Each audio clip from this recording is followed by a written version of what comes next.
Problem-based learning in medical education began in 1969. So that's over 50 years ago.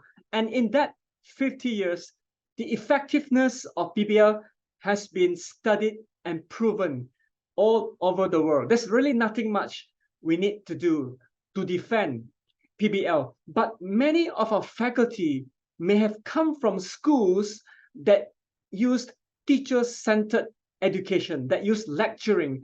And sometimes we tend to teach in the way in which we were taught years ago. And so sometimes among our faculty members, there may be those who are skeptical about PBL.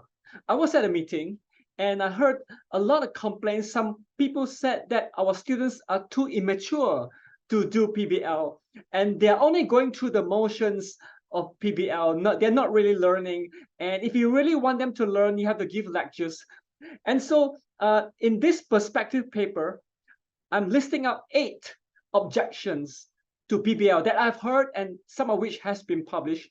And I give evidence-based rebuttals that you can use to explain why problem-based learning is an effective pedagogy. So here's a paper that you can share with those who has doubts and who are skeptical about problem-based learning in education. So I hope you'll be of help to you.